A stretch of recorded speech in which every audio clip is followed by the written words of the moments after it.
ओम श्री हनुमते नमः। आप सभी भक्तजनों का आपके अपने चैनल टुडे प्रज्ञा स्टोरी में आप सभी भक्तजनों का स्वागत है।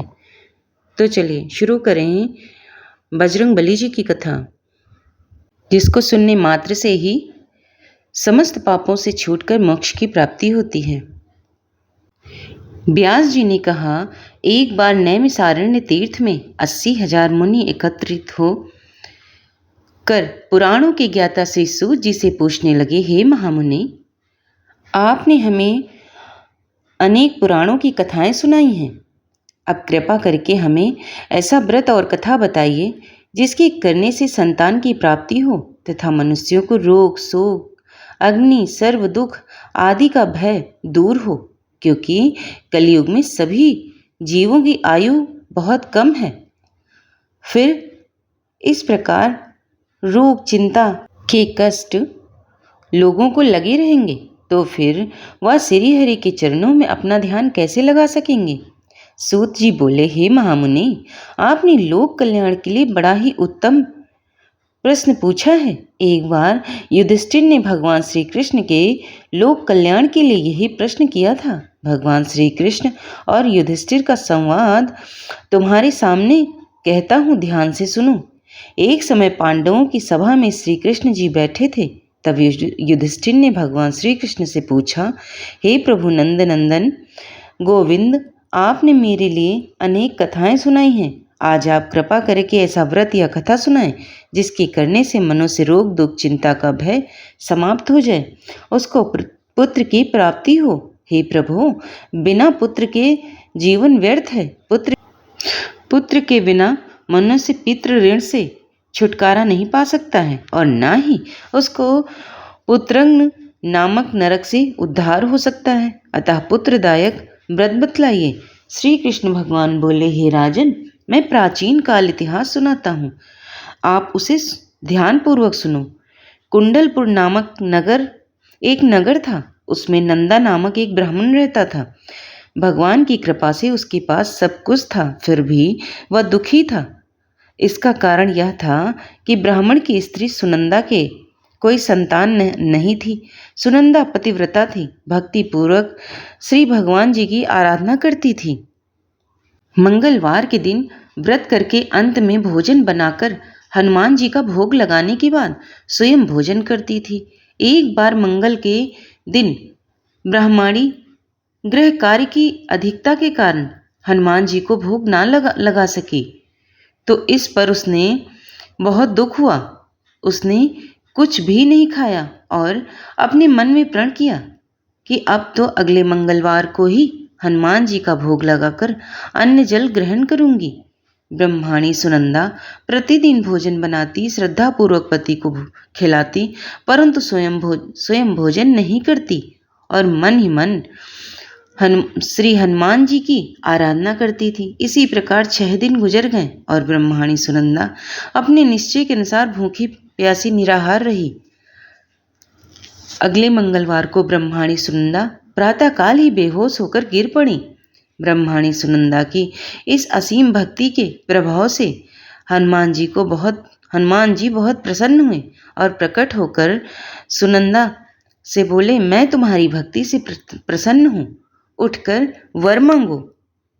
सुनंदा अपने आराध्य देव श्री हनुमान जी को देखकर आनंद की अधिकता से विह्वल हो श्री हनुमान जी के चरणों में गिरकर बोली, हे प्रभु, मेरी कोई संतान नहीं है, कृपा करके मुझे संतान प्राप्ति का आशीर्वाद दें, आपकी अति कृपा होगी।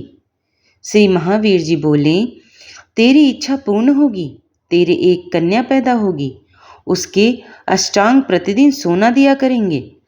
इस प्रकार कहकर श्री महावीर जी अंतर ध्यान हो गए। ब्रह्माणी सुनंदा बहुत हर्षित हुई और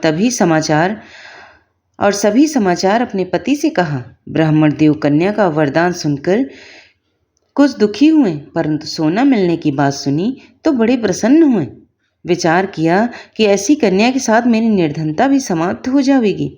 श्री हनुमान जी की कृपा से वह ब्रह्माणी गर्भवती हुई और 10वें महीने उससे एक सुंदर पुत्री प्राप्त हुई। यह सच्ची बात, यह बच्ची अपने पिता के घर में ठीक उसी तरह बढ़ने लगी जिस प्रकार शुक्ल पक्ष का चंद्रमा बढ़ जाता है। 10वें दिन ब्राह्मण ने उस बालिका का नामकरण संस्कार कराया। उसके कुल पुरोहित ने उस बालिका का नाम रत्नावली रखा, क्योंकि वह कन्या सोना प्रदान किया करती थी। इस कन्या ने पूर्व जन्म में बड़े ही विधान से मंगल देव का व्रत किया था। रत्नावली का अष्टांग बड़ा बहुत सा सोना देता था। उस सोने से नंदा ब्राह्मण बहुत ही धनवान हो गए। अब ब्रह्माणी भी बहुत अभिमान करने लगी थी। समय बीतता रहा। अब रत्नावली 10 वर्ष की हो चुकी थी। एक दिन जब नंदा ब्राह्मण प्रसन्न चित्त था, तब सुनंदा ने अपने पति से कहा, मेरी पुत्री रत्नावली विवाह के योग्य हो गई, अतः आप कोई सुंदर तथा योग्य वर देखकर इसका विवाह कर दें। यह सुनकर ब्राह्मण बोला, अभी तो रत्नावली बहुत छोटी है। तब ब्रह्माणी बोली, शास्त्रों की आज्ञा कि कन्या 8वें वर्ष में गौरी, 9 वर्ष में रोहिणी, 10वें वर्ष में कन्या, इसके पश्चात रजस्वला हो जाती है। गौरी के दान से पाताल लोक की प्राप्ति होती है और रोहिणी के दान से वैकुंठ लोक की प्राप्ति होती है। कन्या के दान से लोक में सुखों की प्राप्ति होती है। अगर वे पतिदेव रजस्वला का दान किया जाता है तो घोर नरक की प्राप्ति होती है। इस पर ब्राह्मण बोला, अभी तो रत्नावली मात्र 10 वर्ष की है और मैंने तो 16 साल की कन्या के विवाह कराए हैं, अभी जल्दी क्या है। तब ब्रह्माणी सुनंदा बोली, आपको तो लोभ अधिक हो गया है। लगता है शास्त्रों में कहा गया कि माता पिता और बड़ा भाई रजस्वला कन्या को देखते ही वह अवश्य ही नरकगामी होते हैं। तब ब्राह्मण बोला, अच्छी बात है, कल मैं अवश्य ही योग्य वर की तलाश में अपना दूत भेजूंगा। दूसरे दिन ब्राह्मण ने अपने दूत को बुलाया और आज्ञा दी कि जैसी सुंदर मेरी कन्या है वैसा ही सुंदर वर उसके लिए तलाश करो। दूत अपनी स्वामी की आज्ञा पाकर निकल पड़ा। बम्बई नगर में उसने एक सुंदर लड़की को देखा। वह बालक ब्राह्मण परिवार का बहुत गुणवान पुत्र था। इसका नाम सोमेश्वर था। दूत ने सुंदर व गुणवान ब्राह्मण पुत्र के बारे में अपनी स्वामी को पूर्ण विवरण दिया। ब्राह्मण नंदा को भी सोमेश्वर अच्छा लगा और फिर शुभ मुहूर्त में विधि पूर्वक कन्यादान करके ब्राह्मण ब्रह्माणी संतुष्ट हुए। परंतु ब्राह्मण के मन में तो लोभ समाया था। उसने कन्यादान तो कर दिया था, पर वह बहुत खिन्न भी था। उसने विचार किया कि रत्नावली तो अब चली जाएगी और मुझे इससे जो सोना मिलता था वह अब नहीं मिलेगा। मेरे पास तो जो धन था कुछ तो इसके विवाह में खर्च हो गया और जो शेष बचा है वह भी कुछ दिनों पश्चात खर्च हो जाएगा। मैंने तो इसका विवाह करके बड़ी ही भूल कर दी है। अब कोई ऐसा उपाय हो कि रत्नावली मेरे घर में ही बनी रहे, अपनी ससुराल ना जाए। लोभ रूपी राक्षस ब्राह्मण के मस्तिष्क पर छाता जा रहा था। रात भर अपनी कन्या सैया पर बेचैनी से करवटें बदलते बदलते उसने बहुत ही क्रूर निर्णय किया। उसने विचार किया कि जब रत्नावली को लेकर उसका पति सोमेश्वर अपने घर के लिए जाएगा तो वह मार्ग में छिपकर सोमेश्वर का वध कर देगा और अपनी लड़की को अपने घर ले आएगा, जिससे नियमित रूप से उसे सोना भी मिलता रहेगा और समाज का कोई मनुष्य उसे दोष भी नहीं दे सकेगा। प्रातःकाल हुआ तो नंदा और सुनंदा ने अपने जमाई तथा लड़की को बहुत सा धन देकर विदा किया। सोमेश्वर अपनी पत्नी रत्नावली को लेकर ससुराल से अपने घर की तरफ चल दिया। ब्राह्मण नंदा महालोक के वशीभूत हो अपनी मति खो चुकी थी। पाप पुण्य को उसे विचार न रहा। अपने भयानक व क्रूर निर्णय को कार्य रूप देने के लिए उसने अपने दूत को मार्ग में अपने जमाई का वध करने के लिए भेज दिया था, ताकि रत्नावली से प्राप्त होने वाला सोना उसे हमेशा मिलता रहे, जो कभी निर्धन न हो। ब्राह्मण के दूत ने अपने स्वामी की आज्ञा का पालन करते हुए उसके जमाई सोमेश्वर का मार्ग में वध कर दिया।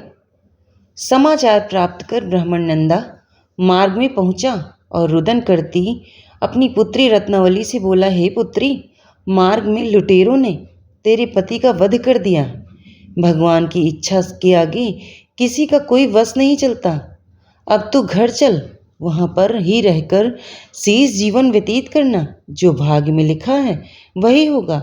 अपने पति की अकाल मृत्यु से रत्नावली बड़ी दुखी हुई।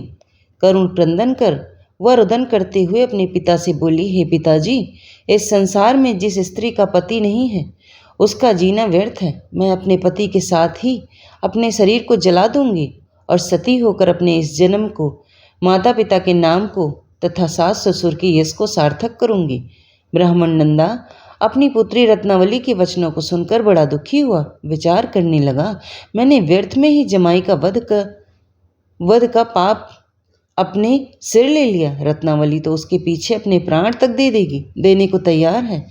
मेरा तो दोनों तरफ से मरण हो गया।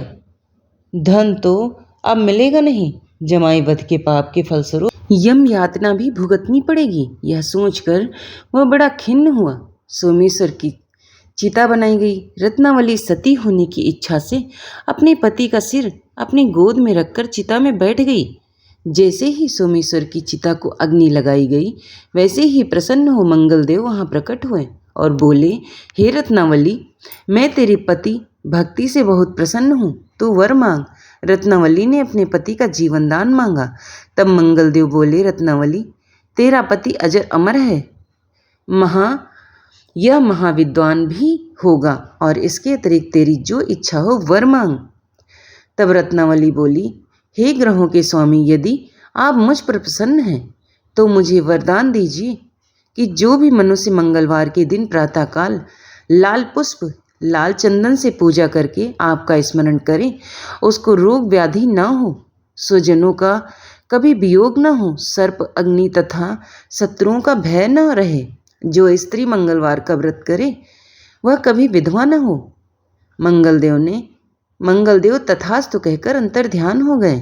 सोमेश्वर मंगलदेव की कृपा से जीवित हो उठा। रत्नावली अपने पति को पुनः प्राप्त कर बहुत प्रसन्न हुई और मंगलदेव का व्रत करके प्रत्येक व्रत करके मंगलवार को व्रतराज और मंगलदेव की कृपा से इस लोक में सुख ऐश्वर्य को भोग कर अंत में अपने पति के साथ स्वर्गलोक को गई। और आइए अब सुनाते हैं मंगलवार की एक अन्य व्रत कथा। एक ब्राह्मण दंपत्ति की कोई संतान नहीं थी, जिसके कारण पति पत्नी दुखी थे। वह ब्राह्मण हनुमान जी की पूजा हेतु वन में चला गया। वह पूजा के साथ महावीर जी से एक पुत्र की कामना प्रकट किया करता था। घर पर उसकी पत्नी मंगलवार व्रत पुत्र की प्राप्ति के लिए किया करती थी।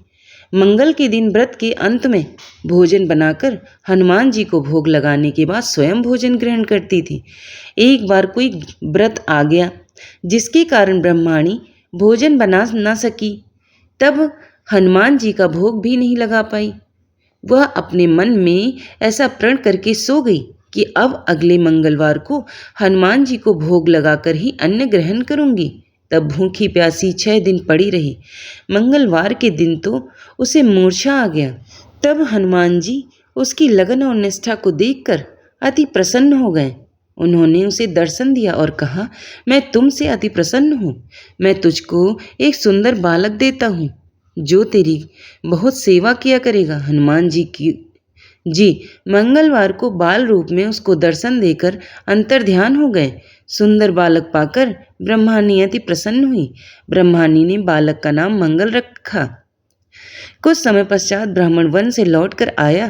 प्रसन्नचित सुंदर बालक घर में क्रीड़ा करते देखकर वह ब्राह्मण पत्नी से बोला, यह बालक कौन है? पत्नी ने कहा, मंगलवार के व्रत से प्रसन्न हो हनुमान जी ने दर्शन दे मुझे बालक दिया है।